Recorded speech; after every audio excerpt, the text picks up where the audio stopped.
Show you an amazing improvement. Lucas, how you doing? Great, how are you, Paul? Good. So this is SpeedTape where we package everything. Show us the current state. So the current state, we have a piece of foam here. It's got a light mounted in it here, and that's so that we can align the labels front and back.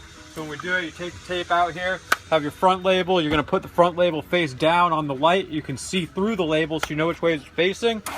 So now when you pull this label off, it's really easy to align it on there. So when you flip it over, both sides are right side up every time. Perfect. It goes in the box. And then you also do a little tamp. So do a couple real quick. Let us watch what you do. Yeah.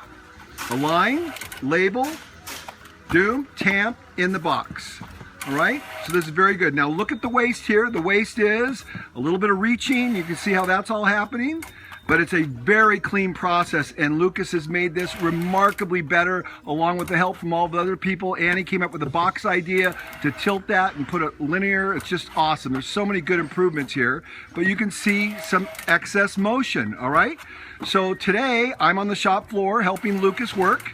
And I like to always be on the shop floor because that's where I learned, and I had to actually do this process, so we came up with some improvements. Go ahead, Lucas. So here's what we've done to improve it. First of all, we took this roll of labels and we rewound it on a rewound table we have. So now instead of coming off with the 1x50 towards you, it comes off with the UPC towards you. And that's really helpful because when you put these down, it's much easier to align it on the light where you see the part that says SpeedTape as opposed to the rest of this label and know which side's up. And when you do that, you want this label coming off so you don't have to flip it like this in order to get it. So we reduce motion? So we reduce a lot of motion right there like that.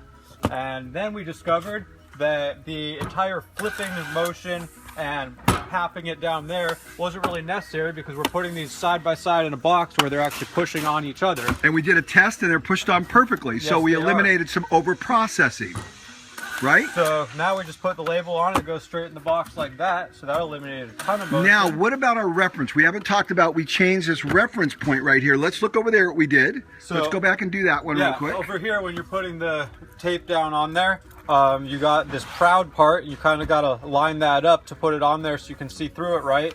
And then when you go, or when you were going to flip it, if you were off center, you'd be pushing down in the middle of the label and crinkling it. So we eliminated all that by putting this reference circle here. So now I can basically do it without looking, except that I want to see where it is, but I don't have to think about where I'm putting this. I slide it right in there every time. It's in the right spot with the light shining right through just right. And the label, yeah, position. We eliminated a whole bunch of over processing, motion, and everything. Small little 2-second improvements. And then the last thing we've done here is we determined that there's a lot of motion reaching from here all the way up down in this box every time.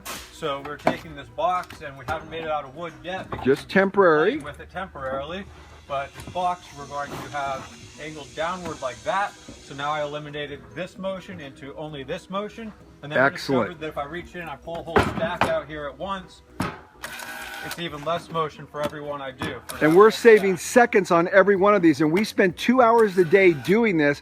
Our goal is to get to 1 hour a day, cut it in half, because we believe that everything we do can be cut in half. Think about that concept. Not just shaving a few seconds off, but literally cut in half. And we will cut this process in half to 1 hour a day, where before it was 2 hours, and before long, we'll probably even get it faster than that. And notice we're using our wits and not our wallet here. We're not spending a whole bunch of money on technology. We're just hyper analyzing the motion, over processing, and all the things that go into this process. There you go, a 2-second improvement over and over again. Lucas, great job.